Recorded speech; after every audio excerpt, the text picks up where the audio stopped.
یا کسی آدمی کا ویسے تھوڑا لیٹ ہو جائے عمرہ تو لوگ پوچھتے ہیں آپ گئے نہیں، خیریت تو ہے؟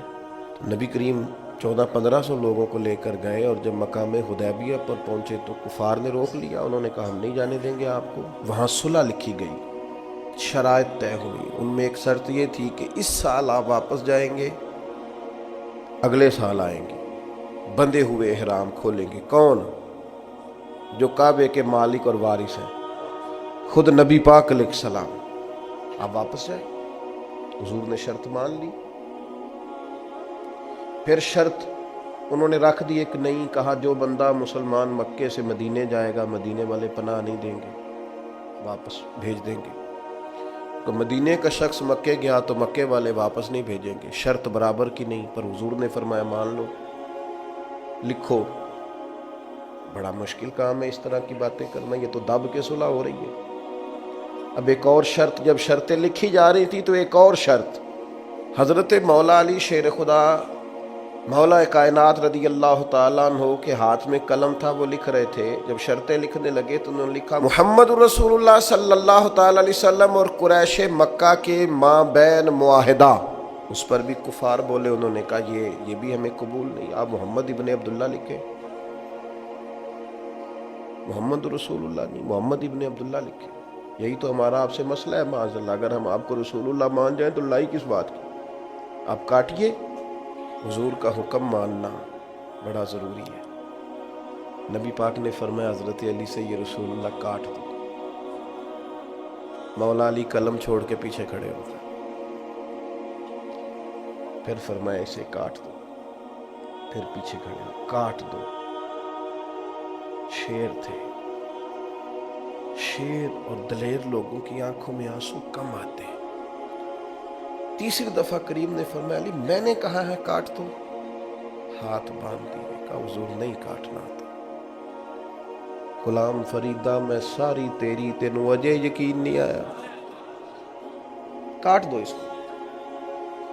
مولا کائنات نے، اب حضور نے یہ نہیں فرمایا لکھنا آتا ہے تو کاٹنا کیوں نہیں آتا، یہ نہیں فرمایا، حضور نہیں کاٹا جاتا۔ فرمایا چل پھر اس طرح کر، تو پیچھے ہٹ۔ اللہ کے محبوب نے خود وہاں سے رسول اللہ کاٹ کے محمد ابن، اتنی سخت شرطیں، اتنی سخت شرطیں۔ اور پھر حضور نے ابھی شرط طے ہی کی تھی کہ جو مکہ مکرمہ سے آئے گا ہم اسے پناہ نہیں دیں گے، ابھی شرط طے ہوئی تھی، لکھی نہیں تھی کہ حضرت ابو جندل آ گئے، پیروں میں زنجیریں، ہاتھ بندھے ہوئے، رو کے عرض کی حضور مجھے نہ چھوڑ کے جائیے گا، بڑا مارتے ہیں، تکلیف دیتے ہیں۔ ابھی بات ہو ہی رہی تھی کہ پھر قریش میں سے لوگ بولے کہ آپ نے وعدہ کیا نہیں لے کے جائیں گے، اسی عالم میں حضور نے واپس بھیجا۔ اتنی کڑی شرطیں۔ جب یہ معاہدہ طے ہو گیا، احرام کھولنے ہیں، بڑا مشکل کام ہے، 1 سال تک انتظار کرنا ہے، واپس جائیں گے، یہودی رہتے ہیں، منافق رہتے ہیں مدینے میں، باتیں کریں گے، ساری باتیں پیش نظر تھیں۔ حضرت عمر جذبہ جہاد سے سرشار، صحیح بخاری میں موجود ہے، نبی کریم کے حضور حاضر ہوئے، عرض کی حضور آپ بھی سچے، قرآن بھی سچا، اسلام بھی سچا، ہم دب کے صلح کیوں کر رہے ہیں؟ آپ ہمیں اجازت دیں، نمٹ لیتے ہیں ان سے۔ نبی پاک علیہ الصلوۃ والسلام نے کیا فرمایا؟ فرمایا عمر میں اللہ کا رسول ہوں، میں مرضی سے فیصلے نہیں کرتا، وہی کہتا ہوں جو میرا رب حکم ارشاد فرماتا ہے۔ حضرت عمر عرض کرنے لگے یا رسول اللہ آپ نے فرمایا نہیں تھا کہ عمرہ کریں گے، احرام باندھو؟ حضور فرمانے لگے کہا تھا عمرہ کریں گے، یہ تھوڑی کہا تھا اسی سال ہی کریں گے نا عمرہ، ہوگا عمرہ۔ حضرت فاروق اعظم کہتے ہیں میں حضور کی بارگاہ سے نکل آیا، لیکن وہ کافروں نے نبی پاک کو ان سخت شرائط میں منایا تھا، تو مجھے جذبہ جہاد، ولولہ، دبدبا اور مزاج کے اندر وہ جو بار بار میرے چیز پیدا ہو رہی تھی کہ ہم 313 تھے تو ان کے چھکے چھڑا دیے، اب تو ہم ہزاروں میں ہیں، کریم حکم تو کریں۔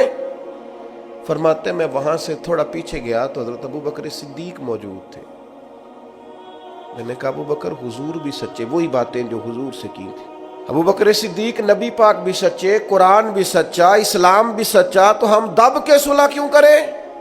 تو فرماتے ہیں کہ حضرت صدیق اکبر نے مجھے ایسے مزاج شناسہ ہیں نبی پاک کے، وہی جواب دیا جو حضور نے دیا تھا. کہنے لگے عمر تجھے تیری ماں روئے، وہ اللہ کے رسول ہیں، وہ مرضی سے فیصلہ نہیں کرتے، وہی فرماتے ہیں جو رب انہیں حکم ارشاد فرماتا ہے. وہی بات حضرت صدیق نے کر دی.